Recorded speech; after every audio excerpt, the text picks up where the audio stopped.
What's up, y'all? They can hear it. They can hear me? They can hear you. What's up, y'all? You already know, man. Chicity Cypher podcast is back, man. Back. We took 2 months off. Well, just this show took 2 months off. I had to take off, man. You know, I had to handle life for a little bit. It happens. Life be lifing. But it's an honor to be back and still bringing y'all, man, you know, the real on different things. And we've always brought y'all the real on hip hop, and that's caring about the community as well, man, and like where you live at and the things that you partake in. And there's a lot of things going on in Chicago. So I wanted to dedicate today's show to talking about the violence in Chicago, the things going on. There's been a lot of shootings in high schools and just so many things going on. So that's what this show's going to be about. I've got a very special guest, man, as y'all see to the side of me. We've got Tio Hardiman in the building. Now, Tio is the executive director for Violence Interrupters. He's also the former Democratic candidate for governor in Illinois. Shout out to that. Back in 1999, he started working in Ceasefire, man, and since then has continued to make an impact in Chicago, affecting specifically the violence and what's going on. So, you know, with no further ado, Tio Hardiman in the building. What's up, brother? I'm good, man. It's an honor to be here, you know. Let's go. Gizzo, you know, you're one of my guys, man. So anytime you call me, I'm coming. Man, and you already know when you hit my line, I'm just let me know what time and we out there. We've done a lot of interesting things. For those that don't know, like you know, in the past, Tio has always included me in things that he's doing to, you know, not to showcase, but to bring it to the light, the things that are going on in the community. One day he calls me and he says, Brother Gizzo, you know, we're going to be here at this time. Come over here. We're going to be on Michigan Avenue. Oh, yeah. And I went over there, and when I showed up, we walked a 6 foot or a full-size casket down Michigan Avenue. And when I've told people that story, their eyes kind of get big because they're like, wait, you walked a casket down Michigan Avenue? And I say, yeah, and there was a reason behind it. And I, you know, in my eyes, the reason was because we wanted to showcase how in downtown, there's all these rich people and people walking with their bags and Gucci bags and this and that. But just a few miles away from there, there's murders happening in the city. There's people, there's kids, there's children getting murdered. And people just tend to avoid that or ignore that thought. In your words, Tio, what was that day about? What was it about? It was about that, right? Yeah, it was about bringing more attention to the bloodshed that continues to take place here in Chicago, man. It's like we brought a casket right to Michigan Avenue to let people know, you know, people suffering on the southwest side. And we just had to show a visual, man, because it was kind of crazy in a way because you see people walking down the street because you would think somebody had a funeral or something. But it was more like, you know, we want to show the visual that because people living with this stuff every day in Chicago. Every day somebody's getting shot or somebody's being killed in Chicago. So we just want to just let the whole world know, man, we need help out here. We need to bring an end to this senseless violence, you know, one day at a time. Yeah, man, right. For sure. And sometimes people think what I've done throughout my music career, media career, I've always been involved in something geared towards the youth. You know, Chicity Cypher is geared towards that. It's to having a voice for the youth to be able to come in and speak like their feelings and what's going on in their communities. And it's always been that. And art has always played a big influence in that. And yeah, just everything we've done has been geared towards that. I want to give you guys some facts. It's, you know, I was probably going to bring it in a little bit later, but just right now, since February started, 13 human beings in Chicago have been murdered. 77 have been shot. In total, year to date, since the 1st of January till today, till right now, or yesterday, I'm sorry, 41 people have been murdered in Chicago and 199 people have been shot. And that includes women and children. The reason that this topic came to me, Tio, I called you as soon as the idea came to me because I said, so my daughter goes to a high school up north, and at that high school, there was a drive-by shooting right after school. As soon as the school let out, someone drove by, shot at 3 kids. They murdered one of them, and they shot 2 others. And we kind of just seem to like hear the news. We're so cold to it that we hear the news and we just forget it. Like it just kind of, we move on like so fast. And I felt like as our duty, man, as for, you know, in the hip hop community, we have to showcase this as well. We have to put a light on this. It's our duty to speak about this. So that's why I wanted to do this. And in the research of what's been going on, there's been a lot of shootings at high schools. So I want to get your take, Tio. Like, let's just talk about the shootings in the high schools, man. Why do you think, like, even in prominent areas, I mean, not prominent, but, you know, like the north side where you maybe wouldn't expect it, why do these kids feel like they need to resort to this gun violence?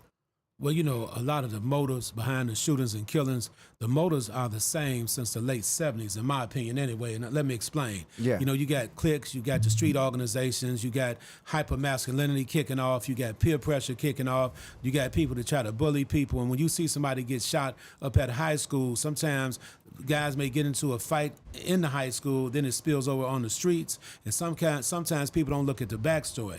We don't know what happened before they got to school that particular day.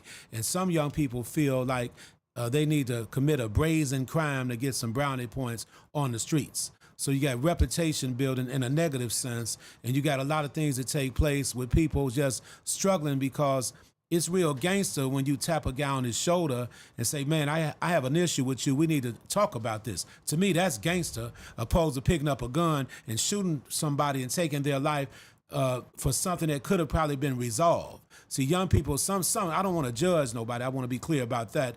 But some young people should really take a look at working on their impulses, like, because sometimes people have poor impulse control, and not even just young people, even some older people, we act off emotions.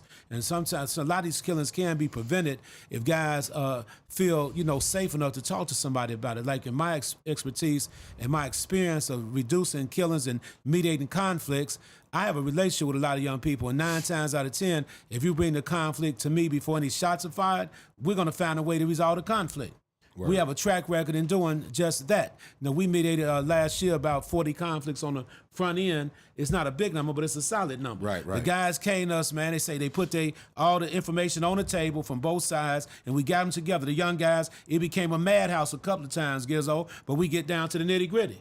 We go there with them, you know, and we get them to squash the beef right there. And we don't just squash the beef, Gizzo. We make sure they follow up for like 90 days after we squash the beef, to stay on top, because, you know, some people say, yeah, but they're not sincere. In the moment. There you go. So we have experience in mediating the conflicts, but just to answer your question more directly, it's a lot of motives behind what's going on, and a lot of stuff we're not even privy to, because some people just feel they got to make a name for themselves. They go on and burn they little somebody else, you know, and it gives them some type of hype in the hood. Yeah, for sure.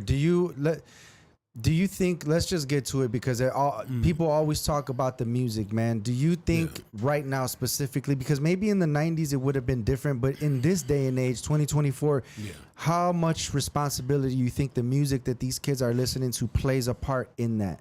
I really truly believe in the last few years, the music out there now has played a very, very dangerous role in when it comes down to gun violence, because some people actually adhere to that music. They're locked into it, right? And we just had a rapper killed in front of his kids on the west side the other day. And the brother, I'm not even going to mention his name because rappers are being killed all over the nation. It's just another story. Another guy was shot. But this is where the tragedy comes in, that he was shot and killed in front of his 2 daughters.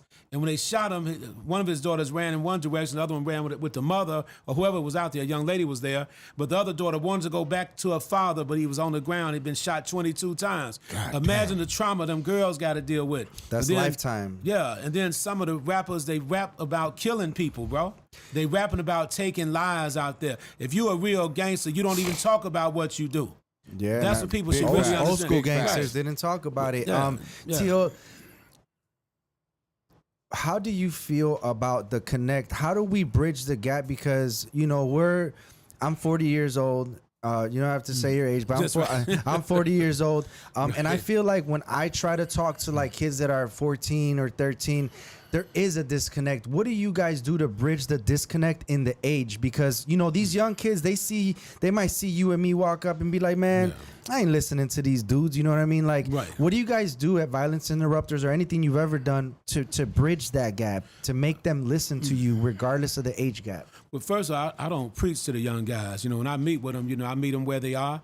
and I understand what they're dealing with because I've had to go through some stuff growing up as well. But see, I have a good relationship with young guys because I never gave up on the young guys. I'm relevant with them. I work in the schools still. I go to their houses. I spend time with some of the young brothers, and they salute me, man. They call me the Chief of Peace. That's Chief the name of the young Peace. guys gave me. Shout out to the You Chief know? of Peace, And, it man. comes from just knowing the guys. Plus, when I talk to them, they can kind of, it's old saying on the streets, can you feel me? Right. They feel me, man. It's like, I don't know how to explain it. They just feel my spirit. Plus, I know when to be quiet, not over-talk a situation with them. And I also know some situations you're not going to be able to mediate.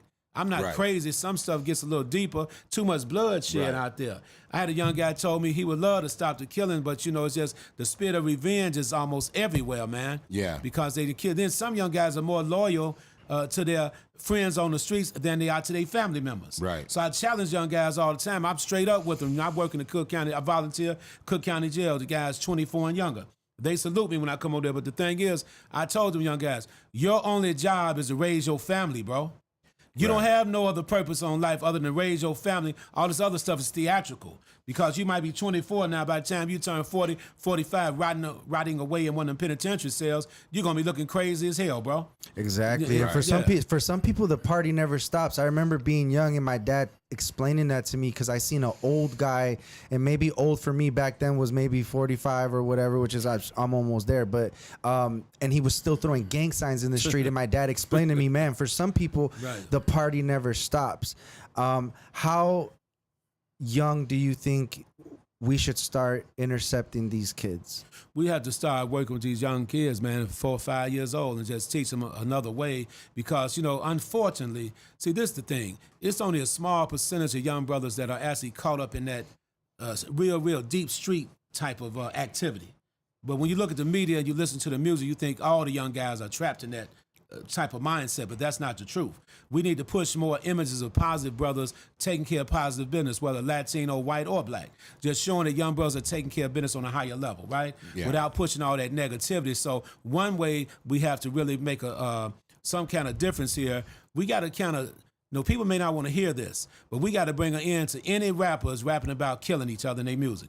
I'm not saying that rappers shouldn't make money. I'm not saying that rappers, you know, should shut everything down. But even if they talk about killing, I want this some science I'm put out there. Even if the rappers talk about killing, it might sound corny, Gizzo, but they should have a backroom meeting with one another saying, look, this is entertainment. Right. This is just entertainment, man. I'm gonna get down on y'all. I'm gonna talk all the stuff in the world. But look, man, it's entertainment, bro. Can I get your agreement on this? So Right. You know? so you're saying still do the music, but Yeah. make an agreement that, hey, I might make some songs about you, but Right. this I is don't know just how effective that would be all because entertainment It for. may not work. because people on the Do you streets feel the that hear same it- way about Ice-T in the 80s saying to kill the cops? I mean, do you feel the same way about that content as this I'm gonna content? let my man say something, then I'll get right back to that. Okay.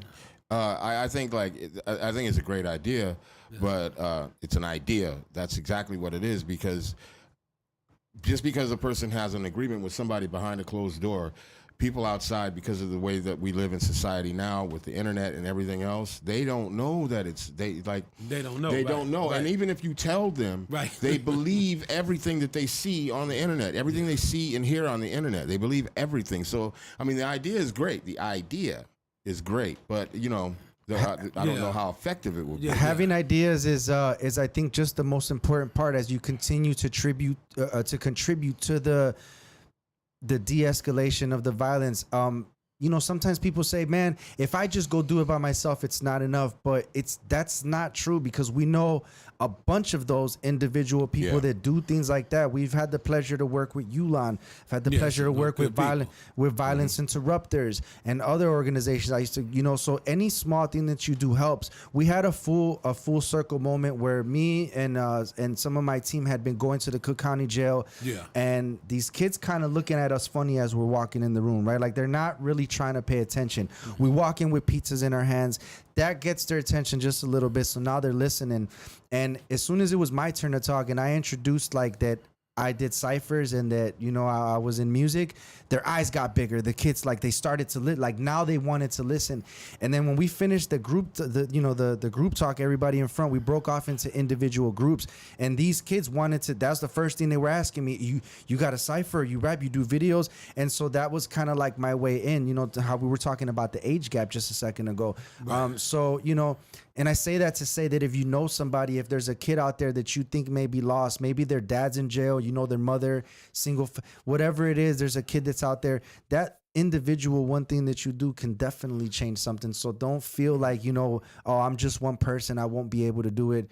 Every little bit counts. Well, you know, Gizzo, you know, men have to really, really help educate young men on a daily basis, letting them know it's really, really not cool. I'm not saying preach to them. It's not cool. Everything we thought we believed in, we need to change the narrative. Right. There needs to be a cultural shift. It's not gangster going to the penitentiary for the rest of your life. Okay? Because you're going to miss all your youthful years down there stuck in some cell 23 hours a day. It's not nothing. See, for example, some guys come home from prison, they might tell jailhouse stories, and it's fascinating to some guys. But in reality, it shouldn't even be fascinating because, you know, the bottom line, you under the administration, their powers, they telling you when to go to sleep, when to go eat and all that kind of stuff, when you could be free, spending time with your woman and your kids and your family instead of being locked away. It's not natural to be locked up as human beings. But if you do the crime, you may have to do the time. And you talked about, the thing is, as long as guys can educate young people and let them know, you're talking about the age gap, right?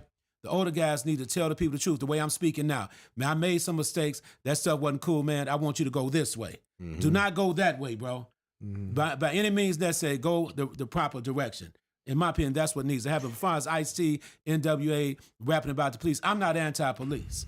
I'm anti-police brutality and excessive force. Now, you got to understand, them West Coast brothers, even though police brutality took place all over the nation, but over in California, it was a beast, you know, in California. And there's a proven track record of it, even in Chicago, Illinois, right? But the thing is, the Black Panther Party started in Oakland, California. So that's right in the Bay Area, but that's part of the state of California. So the police were really, really stepping down on brothers. So Ice-T rebelled. You know, NWA, they rebelled. But the thing is, you have some bad police out there. And I'm not going to say the corny word, good police, but you have some police that want to do their job. And we shouldn't indict the entire police department because you got some bad apples that were just, but they were just not right. You know, like Cook County was like the most, just say this real quick, Cook County was #1 in wrongful convictions because of bad policing. Wow, so we had to change that narrative. Was that in the 90s? Well, no, Kim Foxx took over and she made it right. She made some changes with the state's attorney's office. Okay, there was a guy,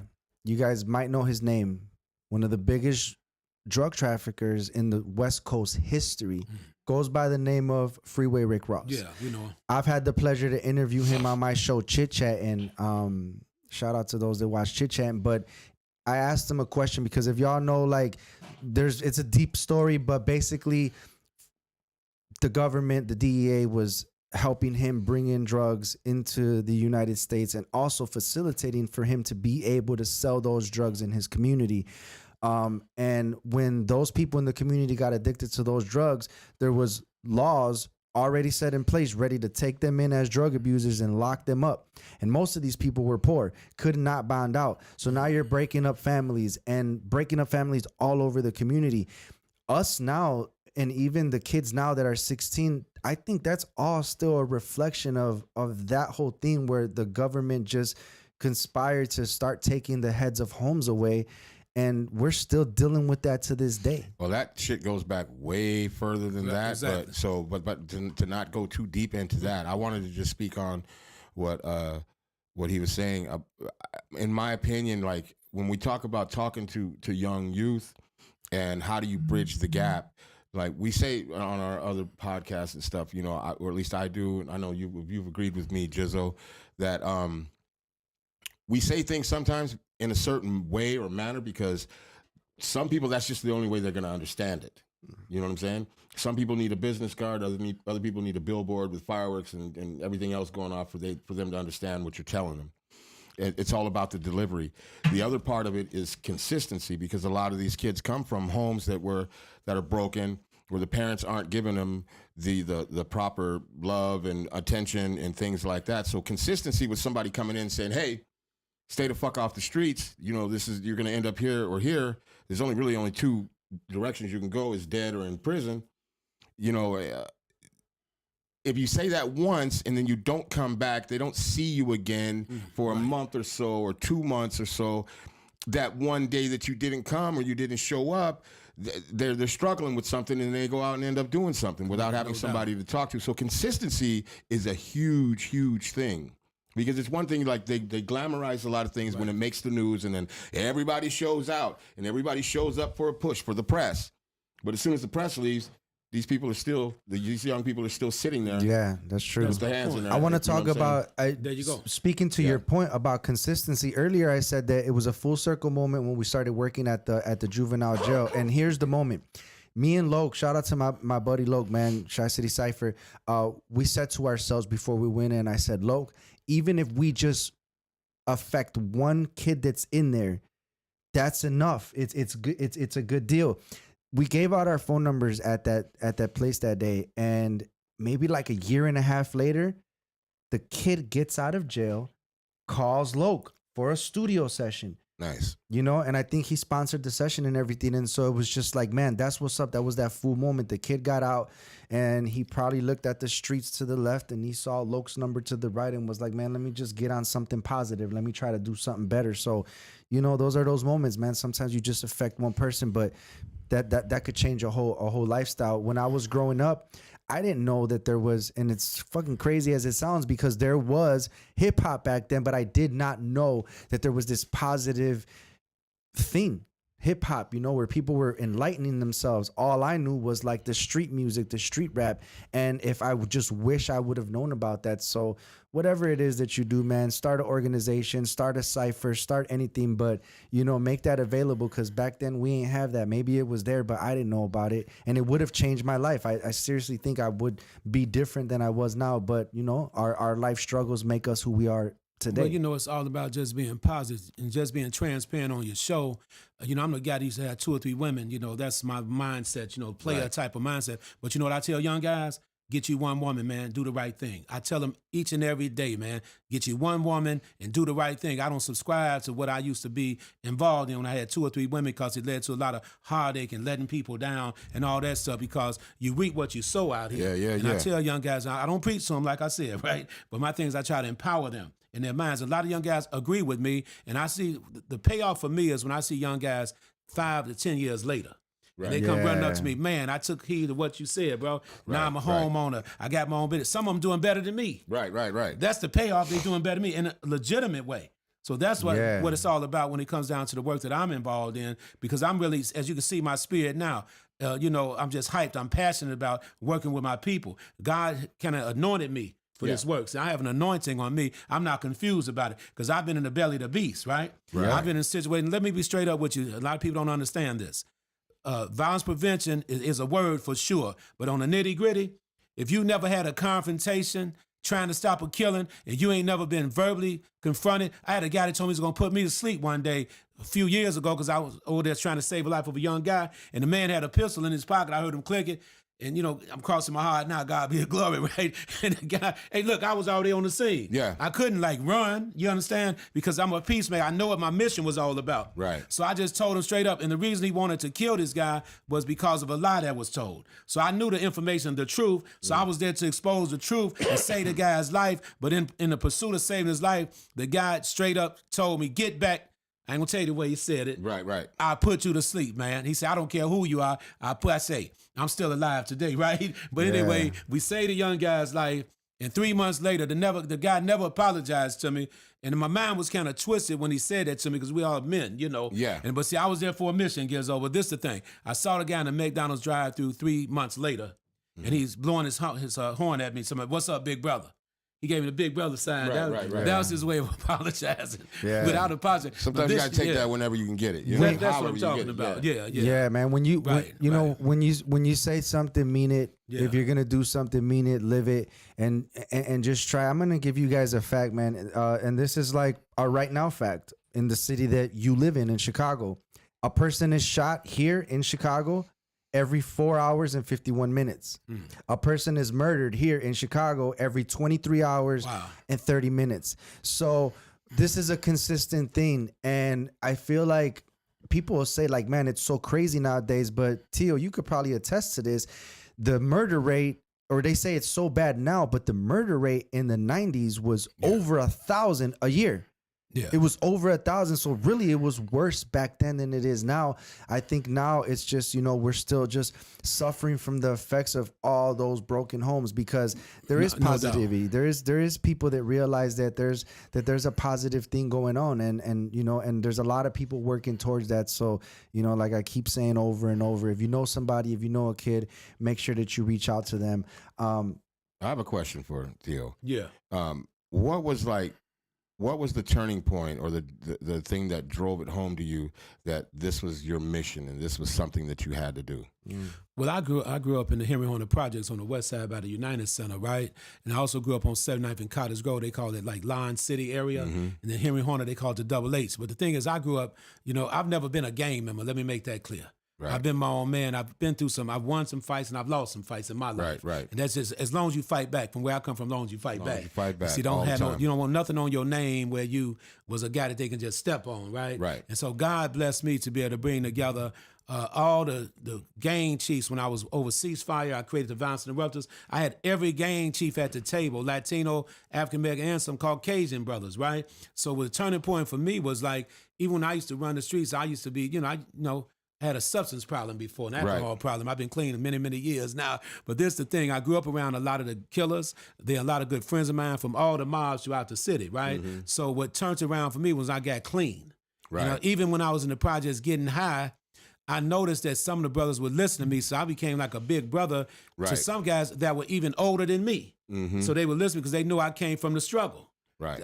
The same struggle they had to experience, I came from that struggle, so they embraced me as a brother, that they would listen to me. I mean, it's something that God gave me, really, like I said, because it's universal. Right. I can talk to any tribe in the city, young or old. I got inroads, and there's a science to it, though.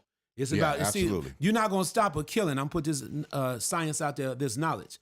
I don't care who you are. You are not going to stop a killing if you do not have a relationship with that killer. I'm talking about a real relationship with the killer. When that person will listen, you pull them to the side. You don't front killers in front of everybody. Yeah. You talk to them to the side. I'm the worst guy in the universe, Gizzo. For you to tell me I'm your brother, I'm going to hold you to that. If you tell me I'm your big brother, I'm going to get you in the room by yourself, and I'm going to cut your ass out. Yeah. If you want to kill somebody for nothing, I'm going to make it make sense to me. Yeah. If I'm your brother, are you going to listen? If not, I'm not your brother then. Nope. Don't call me your brother. I'm not going for it. So for me, that's been my experience. And I've been up some close calls. I done seen people get shot and killed before when I was growing up. I remember I was in the lounge one day and I let it go after this. A guy got shot in the neck sitting right next to me, just like you. And I saw the fire come out the guns because it was kind of dark in there. But I knew it was a .38 revolver. I knew that by the sound, and I saw the fire, then the smoke. Right. Man, then the guy shot me in the head. I played like I didn't see the guy. I'm looking at the bartender now, like, give me another Crown Royal. Right. I'm just being honest with you. Not my business. That's what happened. So I understand the mindset. I've been around it. I've been around some of the toughest guys. I got mad respect, though. They respect me and I respect them. I don't judge nobody, but what turned me around was the fact that I got tired, even in the late 70s and the 80s, seeing a lot of people being killed or going to the penitentiary. So my thing, if I could, and then I also realized a lot of the killings could be prevented. You just need the right messenger to go in there and stop it, okay? Right. And guys on the streets were stopping some killings. It wasn't a profession. They was just doing it anyway because a lot of them street organizations had to come to the table sometimes. Right. After so many people being killed, they got to come to the table. You're not going to kill forever. Right. Yeah. Yeah. Big facts. And I think that a lot of the times the kids don't realize that these things follow you forever. When I was young, I caught some cases and I was still a juvenile. When in Illinois, you're 17, you're an adult. So I did catch an adult case. But I think a lot of times we don't realize how far these things will carry us. And even if you make it, let's just say you make it out alive. Let's say you didn't or went to jail and got out and you're somehow just trying to live your life. Oh, there's a story. And I know you know the brother because I've seen you post about him, but I won't say no names. Yeah. He was the leader of a mob back in the day in the west side of Chicago. Okay. Yeah. And the young guys ended up taking over the mob and they just didn't want to listen to him no more. So he just went on and lived his life. He had dogs. And one day at older age, he's out in his neighborhood where he lived, walking his dog, and someone came and still shot him and murdered him. He was a gang chief. And, you know, it just goes to show you, like, that shit will follow you forever. Like, if you choose to do those things in your life, it's gonna follow you. And you got to think about the repercussions. I still deal to this day with some of the repercussions of the things I did when I was a teenager. I still got to deal with that, with a record, with trying to figure out how to clear it, you know, all of that. So it's gonna affect you. And I think that's the biggest thing, is they just don't think about the consequences. There is no respect for the police. You've seen all the videos of during the riots and everything that happened in 2020 and 2021.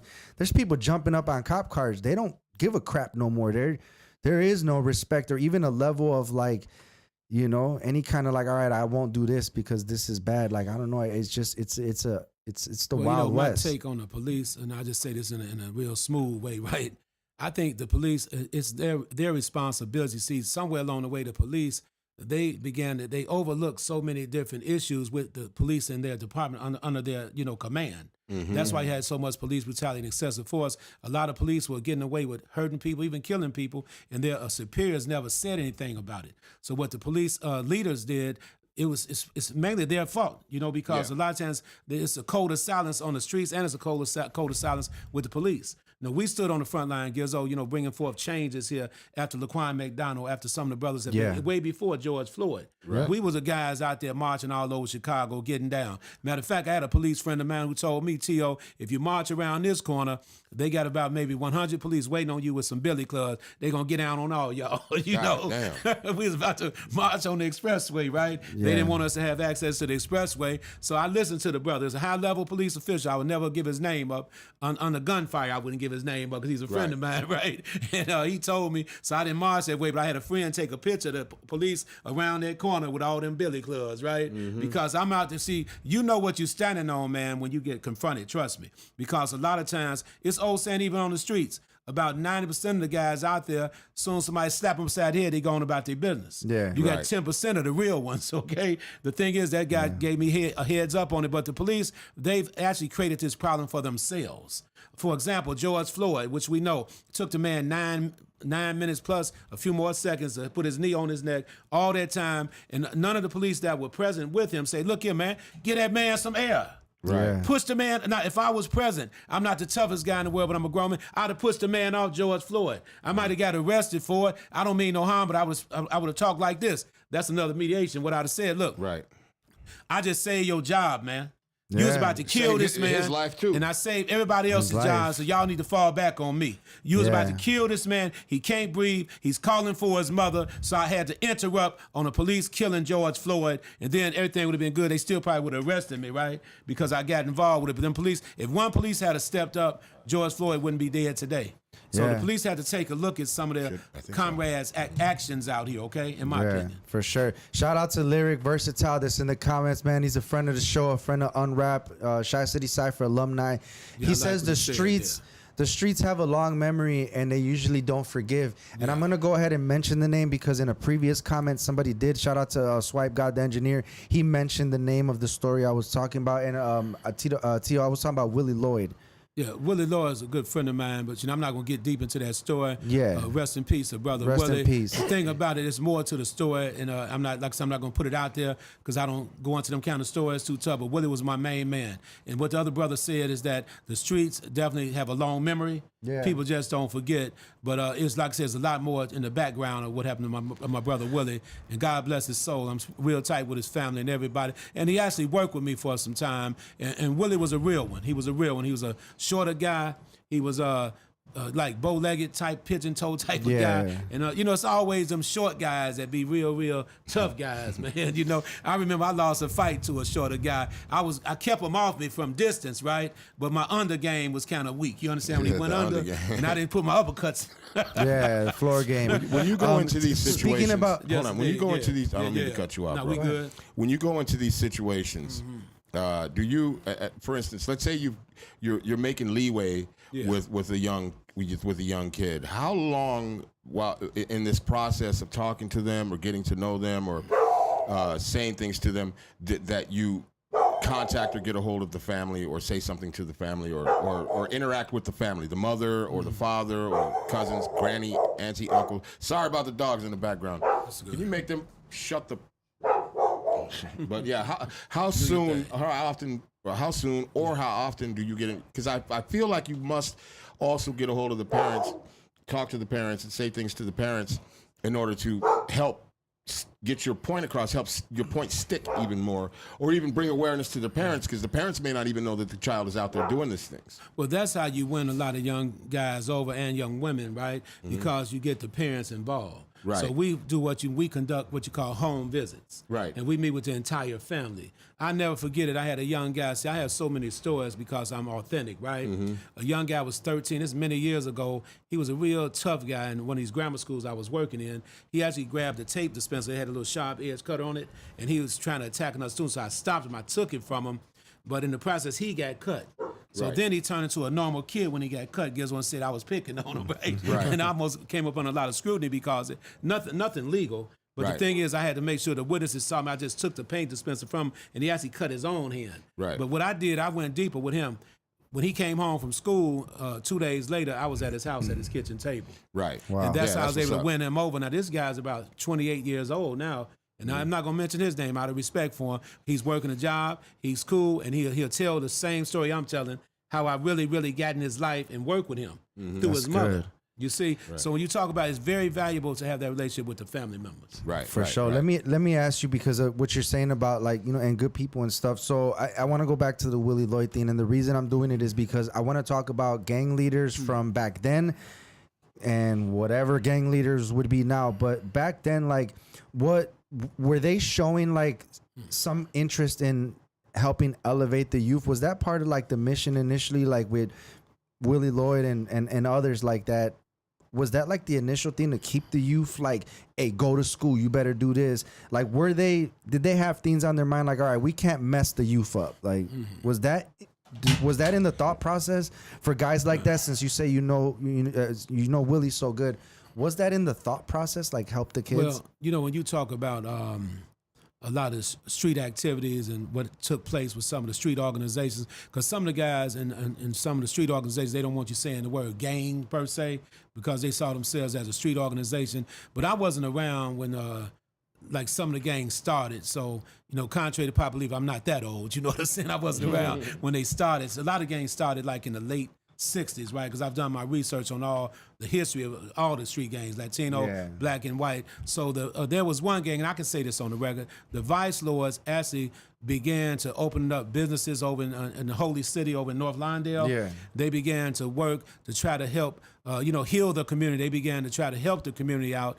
but that kind of fell apart. And see, we have to understand that the drugs were placed in the black community, in all communities, but mainly the black community, for a diabolical purpose. Yeah. So when brothers were organizing, trying to do a little something good, it kind of got derailed.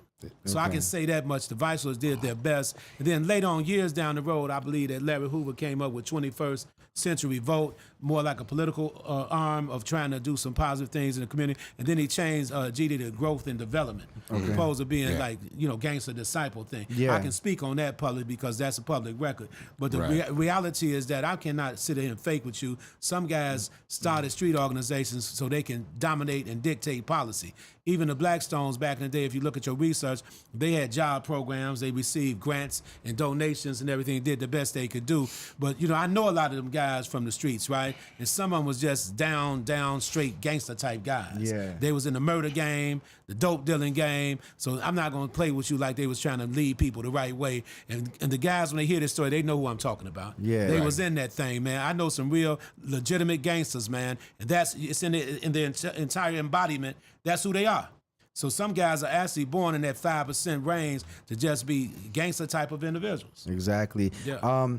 What is, for those that don't know, I want them to know what Violence Interrupters' mission is. Can you briefly tell them what Violence Interrupters' mission is? Yeah, the Violence Interrupters, we're like a public health initiative, and we work to try to mediate conflicts on the front end whenever we receive a phone call or we intercept whispers on the streets in order to get in to stop a potential killing. That's number one. But the killing is the tip of the iceberg. So after we mediate the conflict, then we refer guys to job placement, social services, mental health support, because a lot of people dealing with a lot of unaddressed trauma in their lives. Yeah. And structural trauma, and the people don't know how to deal with everyday life situations, and then it turns deadly sometimes. sometimes, right? So what we do is we spend a lot of time with these individuals and spend time with their family to help change the way they think about their everyday circumstances, because we cannot change a person from living in poverty. They had to go right back to the same community, so it's hard in that regard. But what we do, like for example, in the year 2023, we work with 150 high-risk young guys. 35% we place into alternative schools between the ages of 18 and 24. Another 35 to 40% we got them enrolled in job training programs. That's the other amazing. remaining percentage, I keep up all the numbers. Like I said, we That's what's mediated up, 40 man. conflicts on the front end. I'm talking about where guys were about to kill each other. Yeah. And we Right, stopped them, okay? That's not a big number, but it's a solid number, okay? How does someone how does solid someone number. reach out to you, Tio? Let's say like someone's in that Yeah. situation and they might just be able to get a hold of you. What do they do? Like how do we stop a murder? How do they I call just- you? Yeah. I'll give you an example. I make it quick. About 4 months ago, I got a call from a mother, said her son and his friend were in the room loading up their guns to go out and shoot a guy that was in a car down the street, a parked car down the street. The guy that was in the car parked down the street had just shot the block up and ran everybody in the house because he was in Cook County Jail for about a year fighting the case, and when he was released, he wanted his block back. So he shot up the whole block. He didn't hit nobody. He ran everybody in the house. And this guy had been arrested for murder before. So the son say, to hell with that, they going to go out and retaliate on him and shoot his ass while he was sitting in the car. So, we got a call. And don't try this at home. This is not for the faint at heart, right? Let me just be straight up with you. So to make a long story short, I arrived on the scene. I had two of my guys with me. We went into the house and talked to the two guys. They say, look, man, that man got us wrong. We sent him money through his brother and his girlfriend his girlfriend was coming on the block with another guy getting money. Said she was going to send it to him. Oh, wow. So now I was, with that information, I was fortified with that information. Now I had to go down there and talk to the guy in the car. And I kid you not, Gizzo, the guy had a 9mm in his hand like this, and his teeth were gritting, and he was sweating, man. I say, man, I knocked on his window. I said, hey, the man did. Yeah. You can't make this stuff up. I say, man, I need to holler at you, man. I say, I'm not the police. I got my violence interrupter gear on. And God be to the glory. The guy said, I done seen you somewhere. I hope he thought he saw me somewhere good, though. Yeah. Nowhere bad, Right. He said, I done seen, I'm not the police, bro. I say, look, I got some information for you. Let me just fast track. I say, man, look. Them guys were sending you money to the jail. They didn't try to take your block over. They knew you were coming home. They just didn't know when. But they kept their word. They sent you money through your brother and through your girl. I didn't tell him that his girl was coming on the block with another guy. I didn't say that yet. I'm not stupid, Yeah. So so what happened? He called his brother and said, man, what happened to that money? His brother said, I was waiting on you to come home, but you know how that go. That money, he's not going to get that money. And then I had to tell him, look, man, I hate to tell you this. I don't even know the guy. I promise you, man. I say, look here, bro. The guy told me your girl coming on the block with another guy getting money. And that man called. Keep in mind, he had just got out of Cook County Jail and shot the block up. He was gone. So I told him that his girl was coming on that block. Gizzo, I kid you not. The man grabbed the gun again like this. He said he made a sound like, what you say, man, it went crazy for a minute. Right. I even felt his pain and passion, man. I Yeah. thought he was going to shoot me for a minute. God damn. And I'm laughing, but it's some real stuff. So I said, hey, look here. I didn't know if I should have consoled that brother and hug him or just look at him. So Right. what I did, I say, look, man, you're going through a hell of a crisis right now. I'm going to give you some advice. I don't normally give advice. I give suggestions. Right. Look, I'm not your enemy, man. Them guys told me the truth. I believe they told me the truth. I need you to reconsider what you're thinking about right here and now. Because when he called his girl and that guy got on the phone and said, I'm with your woman right now, the man almost lost his damn mind. And he had a gun in his hand.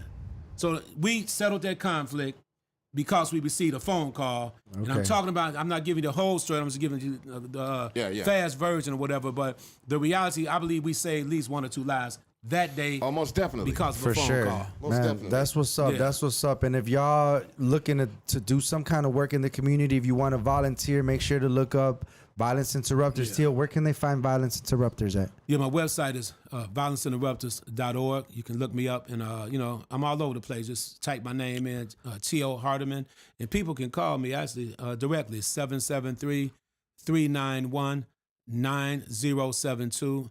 And really, when it comes to stopping killings, give me a call. We do the best we can. If I can't touch the situation, I'll let you know. That's Right. major. I'll let you know. That's major, Tio. Yeah. Thank you so much for that. Most people would not do that right now on a show, Yeah. on a live A lot of show, live and show on the give out internet, and yeah. give out their information. cool. But salute, I commend you, brother, for doing that.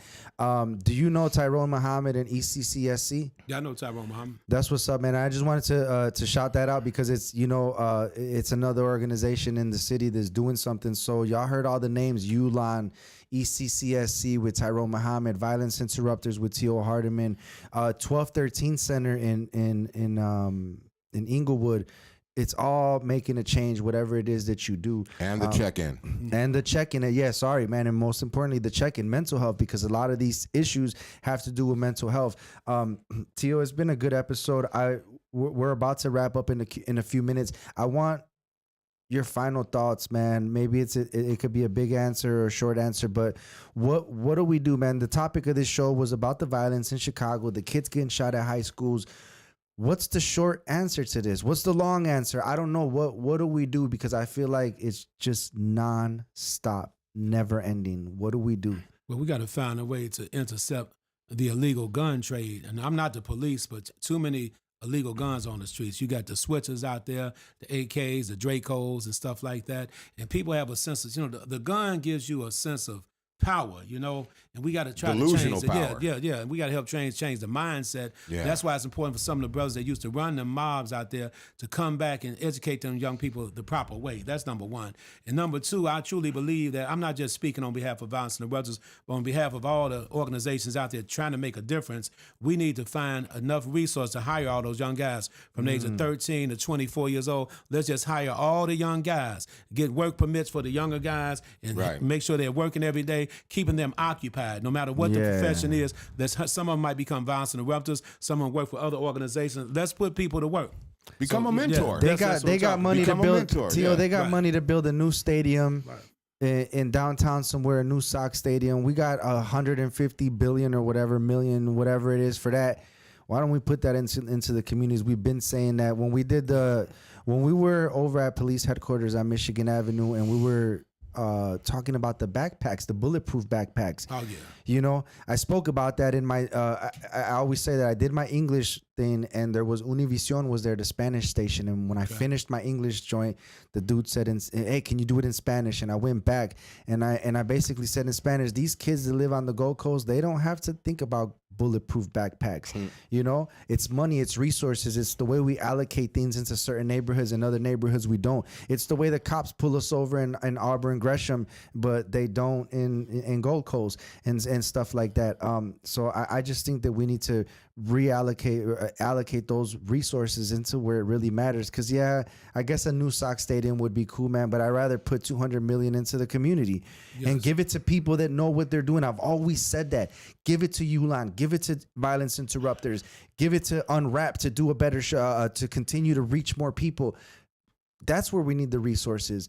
Heat Detector, man, you're my co-host, man, as always, for this show. I want to know what you think about that as your final thoughts, brother, of what we've been talking about, maybe some solutions, whatever it is you want to say. Yeah, I think, you know how I feel about this. If people don't know, I don't think there's very many people in life that hasn't been affected by violence or gun violence. I have a lot of thoughts about all of this. We just had a family member get shot and killed a few years back. He was 15 years old, you know what I mean? He was pretty much minding his own business. They were in the wrong place at the wrong time. Well, actually, they were playing basketball at a park, and there were some other dudes there, and the guys that shot him assumed that he was with them and shot and killed him. Wow. But, I've been in Chicago for 18 years, and there hasn't been 1 year that I've been here that at least 3 people that I know were murdered. And I've been here 18 years. Gotcha. And so it's the numbers are 50, 60 people, man. It's insane. Jesus It is just completely insane. And we all talk about resources. We talk about groups and mentoring and all of these things. But I think, in my opinion, it's the consistency. You know what I mean? Because everybody shows up when the cameras are there. Always. But once the cameras are gone and it doesn't benefit them politically or doesn't benefit them financially, they're gone. And everybody's stuck once again with the thumbs up their ass, for lack of better words, and it's just business as usual. Back to the same old thing. Always. You know what I mean? And another thing that we always talk about on the check-in is accountability. Listen, there's a lot of men out there, and I've been guilty myself growing up doing fucked up shit and, being a man, having a bunch of women and doing a lot of dirty shit. And I tell my sons, I need you guys to do better, because I don't need you to wake up one day and be 50 years old, trying to figure life out. You know what I'm saying? Or wake up 50 years old and you're in prison. Or just not even wake up. You know what I'm saying? Never wake up. It's important for men and us getting together, men like ourselves, getting together and really coming together and pulling other men and holding them accountable, because, you know, as fathers, we still need to be held accountable. If you're in that child's life, you help make that child, you need to be accountable. And I'm not saying all men aren't. I'm just saying that they need to be held accountable. And if you're not, step it up. Take steps to step it up. And I think that once we can get that, we can move forward to something and forward to more answers. But the it's hard to do that when these things are constantly not the pressures, but the outside forces that don't want that to happen are constantly breaking down the family structure, you know, and the financial situations that people are in. We got food deserts in the city, you know, where people can't even go grocery shopping, you know what I mean? This is just basically destitute, you know what I mean, in a lot of these areas. And a lot of people resort to violence. I don't know. I don't have the answers, Sway. I ain't got the answers in my Kanye voice. You ain't got the answers, Sway. Yeah, but no, we can come together like this. One by one. One by one. One by one. Each one teach one. You know what I'm saying? And then and be a brother. Yeah.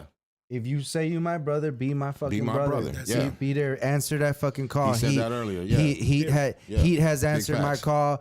Tio has answered my call. And I was in a situation where I was doing a video. Y'all know I'm a videographer, a director. A gun got pulled on my client during the music video. I won't even say the neighborhood, but the gun got pulled, and the first person I thought of to call was Tio, because I knew like that was my key. That was my key to that side of the city, and like a brother, he picked up and he said, you know what, I'm gonna find out what I can, and I'll let you know, and he did. So you know, let me just say one more thing, because I think this is extremely important. As men, don't be afraid to call someone and reach out. It doesn't make you weak. It doesn't make you weak. It doesn't make you any less of a man. Call somebody. Call a best friend. Call somebody that you trust their judgment. Call somebody. Call Tio. Call Jizzle. Call me. Tio. Call somebody. Tio, I'm sorry. Tio. Call your Spanish uncle. That's right. Yeah. Call your grandma. Call somebody. Don't be afraid. It doesn't make you any less of a man, any less of a person, or that you're scared or anything like that. Call somebody that can help you refocus your thinking. Yeah, for sure, man. Thank you so much for that. Y'all got the final word from all of us. As y'all know, Chicity Cypher normally has music, performances. We're talking to artists, but I felt that it is our duty as necessary as members of the community, our accountability for us to do this and to dedicate a show to it, because, you know, that's always in the forefront. It's what we do. We strive to reach kids, to give kids a voice, kids, adults. We've had Chicity Cyphers had 7-year-olds. Shout out to MC Zena, and I've had 55 plus, and I won't name them. So, you know, it's a voice for everybody. If y'all come back next week, we will have music, artists, and we'll be talking about stuff. But this was a very important show for us, so we had to do it. It reached home. It was my daughter's high school, and as soon as I called Tio, it was an instant yes. That's my brother. He was ready to talk about it, and he showed up here today and gave his piece. So shout out Violence Interrupters. Yeah, man. Shout out Violence Interrupters for doing their thing, and every single organization in Chicago. If we didn't mention you, we still rock with you. Hit us up, message us. We're down to work. Me, Heat Detector, Unwrap, Tio Hardiman, Violence Interrupters. We're ready to go. We're ready to go, so just hit us up, man. This has been a very special episode of the Chicity Cypher, focusing on the violence in Chicago. We had a special guest, Tio Hardiman, in the building. Thank you very much, Tio, for joining us. For sure. My co-host, Heat Detector. Yeah. And we are out, y'all. Thank y'all for tuning in. Come back next Sunday at 7 p.m. Peace. Peace, everybody.